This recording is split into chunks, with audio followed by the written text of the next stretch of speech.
Hi guys, long time no talk. I know you haven't seen me in like 3 months. I hope you guys have been well. I hope you had a wonderful holiday, and I really hope that you're sticking to your New Year's resolutions. Maybe this video is even getting you through a resolution like cardio right now. Hope that I can help make that time go a little bit faster for you. Um, Thanks for tuning in. If you're new to my channel, my name is Rachel. I'm an OCB Bikini Pro, and I'm here to talk to you guys about where I've been, what's been going on in my life. So let's just get right into it.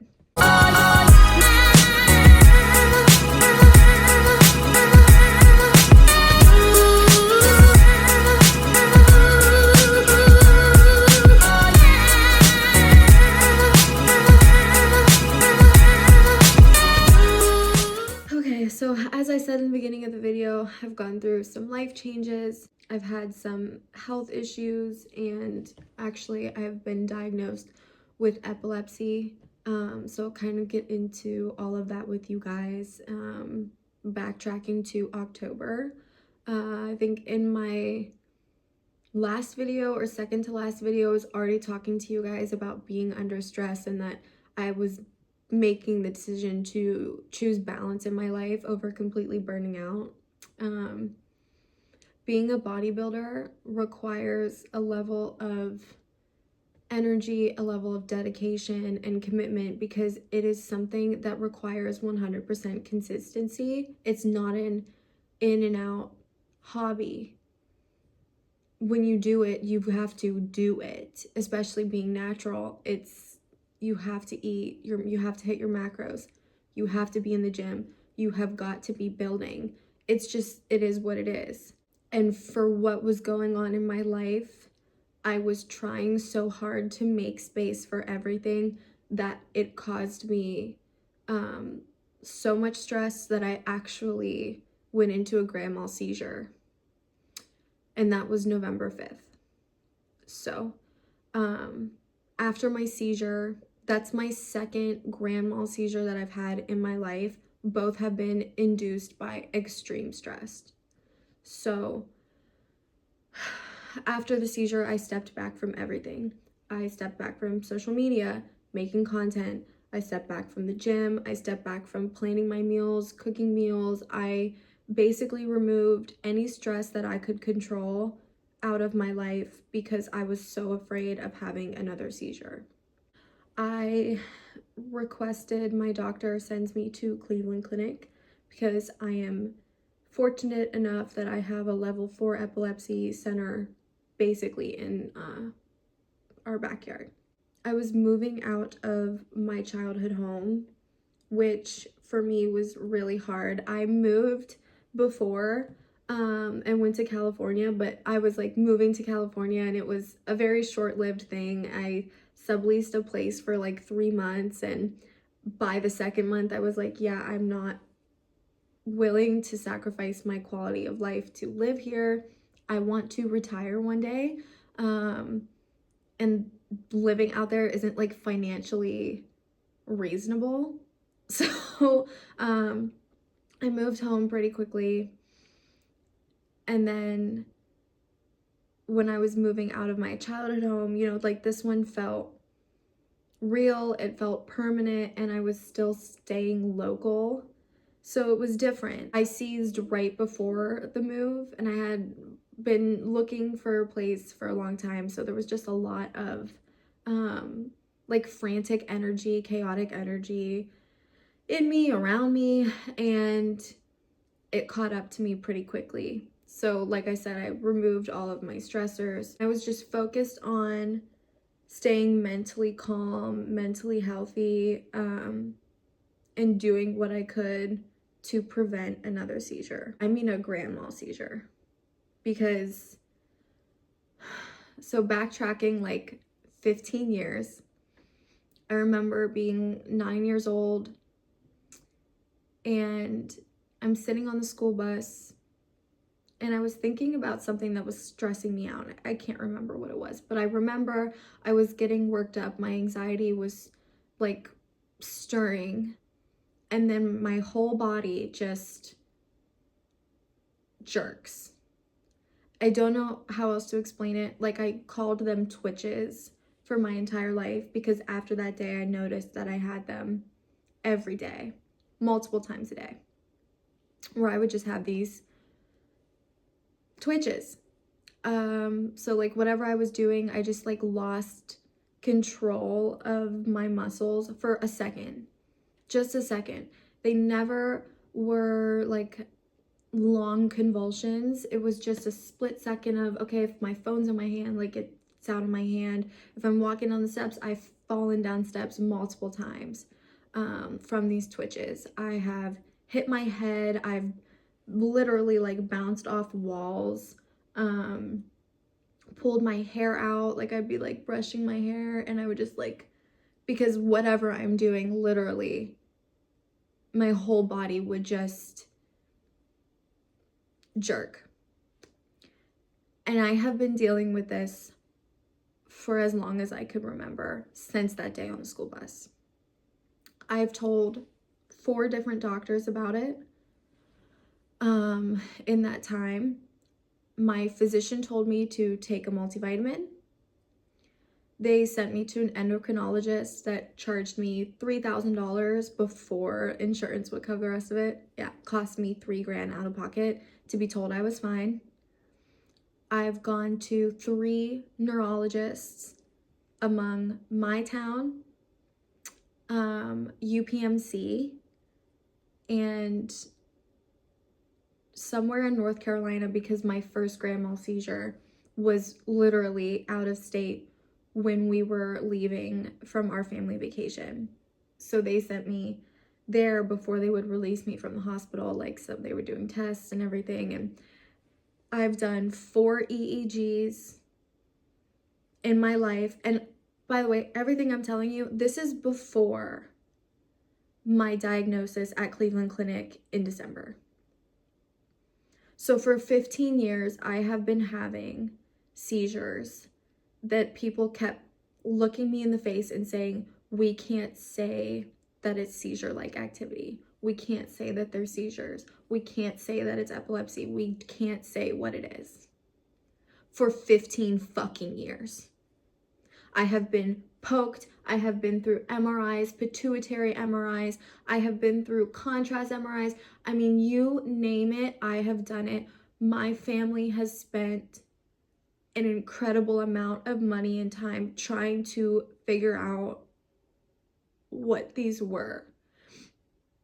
I'm trying not to cry. It's a very frustrating situation. I think everyone, is specifically Americans in our healthcare system, can understand why it's such a frustrating and emotional process, because you're just trying to get help and they treat you like a fucking ATM. Just how much money can we get out of you? How much testing can we do? How many specialists can we send you to?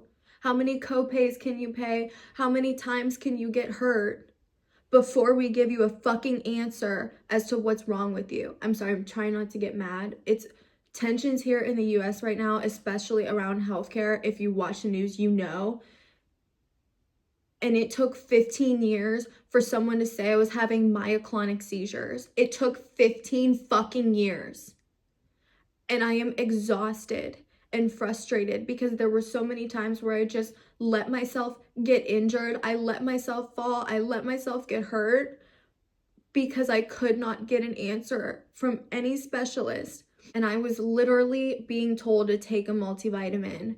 I was being told that they just couldn't say what it was for years. After that seizure in November, it was my breaking point. It was, okay, something is seriously wrong, because now that was my second grand mal seizure.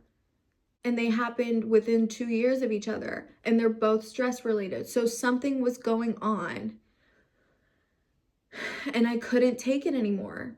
Mind you, for the past 15 years, I had been having these jerks that people were just disregarding. But then they would go in and I would say, I hit my head because I fell from this jerk or this twitch. And then they would send me to the ER. Do you know what my copay at the ER was? $800. $800 copay to go to the ER because I hit my fucking head. this is where we're at. Like, I am trying to calm down. I'm sorry, my emotions were getting the best of me. This conversation is not easy for me. Like I said, it's just been a long time. So anyway, Cleveland Clinic schedules a inpatient EEG that was supposed to be like 4 to 5 days minimum. And they were, they're going to monitor me with the EEG scans, which basically monitors like the brain waves. I'm not a doctor. I don't really know how they see it, but they see seizures and seizure-like activity like on the monitor, okay? And then on top of it, they were recording me. So I was being recorded like on camera so that they could see what they looked like. And every time that I had one, I had to like press an emergency button. So they scheduled that testing for December 29th, which was like the week of New Year's. I could have done it the week of Christmas, but I wanted to be with my family. And I'm very glad that I chose to be with my family because 2 days after Christmas, we lost my aunt. My aunt and I share a birthday. We're exactly 50 years apart, and we would wish each other a happy birthday and we would talk. She taught me how to sew. She taught me how to put floral arrangements together. We made one of my homecoming bouquets together. And my cousins, my second cousins who were around my age, that was their grandma. So, like I had to watch my younger cousins go through losing a grandparent with one of the worst pains. And 2 days later, I had to go back to the hospital that I just saw her pass in for the epilepsy testing. And I was trying to get out like as soon as possible because we didn't know when services would be. There was so much going on. I said a prayer and I asked God, I said, please give them what they need without hurting me. Give them enough that they can diagnose me and I can get out of here before services. And lo and behold, like right after I said that prayer, I started twitching like back to back to back. I twitched through the night. I twitched a lot. I twitched so much in the morning the next day that they came in and told me to stop pressing the button. So God did his thing and made sure that I gave them enough. And lo and behold, by 10 o'clock in the morning, the next day, only my second day there, they diagnosed me with generalized epilepsy. They prescribed me a very common seizure medication. They kept me for another day to make sure that the medication worked. And it did. And it has since then. For the first time in my life, I have not had a seizure for 3 weeks. There's so much emotion. I'm sorry. I'm sorry. For the first time in my life, I have not been having seizures. I made it out in time to attend both my aunt's calling hours, her funeral. And, that day I was just like feeling so inspired, and I felt like honoring life in the sense of not taking it for granted and getting back into my training and getting back into my life. Now I had this medication, I had these answers, like I can do it. And I got home from the funeral. It's 2 o'clock in the afternoon, and I was like, oh, I have to get in bed. I wake up 3 hours later. My fever is 101. I can't breathe. My throat feels like there's a knife in it. I'm sick to my stomach. I had the plague. I was out, down for the count, in bed. After being in bed for the EEG for 2 days straight, I had like 2 days of freedom, and then I was just so sick. I missed a full week of work. I was in bed for a full 7 days, just so sick. And all I can think about is getting back in the gym and like being myself. And like I'm still trying to hold on to this positivity of I'm treated, I can work out without fear of seizing, like I'm good, I got this.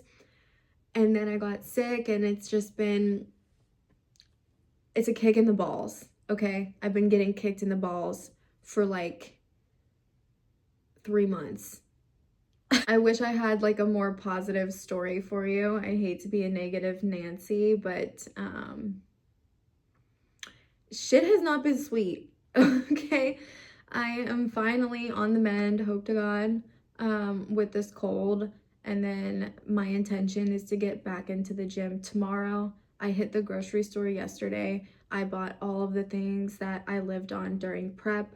I am going to try to slowly eat more. I'm not going to dive in because I know I'm not ready for that. I just don't, not feeling well. I don't have the appetite to eat the way that I need to, but I'm definitely going to be eating more than I have been because I've been averaging like 1 to 2 meals a day.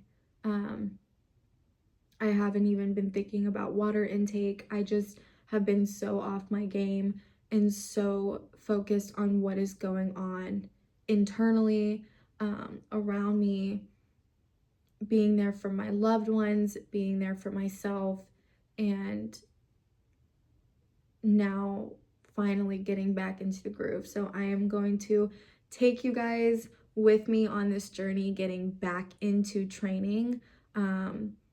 Unfortunately, things have taken a turn that I wasn't expecting, so I don't even know if I will be competing in 2025. If I will be, it won't be until after the Yorton Cup. So even though I was praying that this year was really going to be like my first year at Yorton, it's not in the cards. And that's okay, because it just gives me more time to be better for 2026. I'm not in a rush. The stage is always there. I have a lot of work to do. Regardless if I was even like just as consistent as I was and still doing things now, I still really wouldn't be like totally ready for Yorton. I got a lot of growth to do. So that's okay. The stage will always be there. My love for it will always be there. And this year, I'm just gonna grow and be a badass in the gym and fucking rock it out. So that's my focus. I'm not gonna get down myself on not being able to hit the stage. I'm just not gonna do it. Does it make me sad? Sure, absolutely, 100%. But I just have more time and more room and more energy because I won't be worrying about cutting to fucking grow. And that's my plan. If I can hit the stage maybe in like December, awesome. Maybe make my pro debut in like Richmond or something like that. That'd be sweet. I don't even know if Richmond's a pro show. I really should look at that before I be making comments. So that's where I'm at, guys. I wish I could tell you that I had all these shows planned. I wish I could tell you that I'm preparing for Conquer this year because that's where I wanted to be. That was my first bodybuilding show ever. I fucking love Conquer. I love Frank and Aaron, the promoters. I wish I could be there. I want to be there so bad. It's sad that I'm not going to be there, but I come first. And that's what I did. And if I didn't do that, I wouldn't be here now being able to tell you that I'm getting ready and I'm coming for everybody in 26. Okay?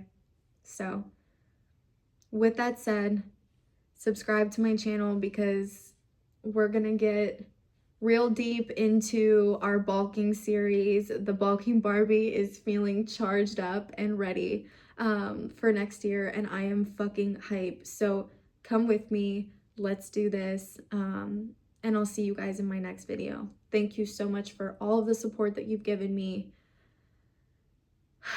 Let's fucking go.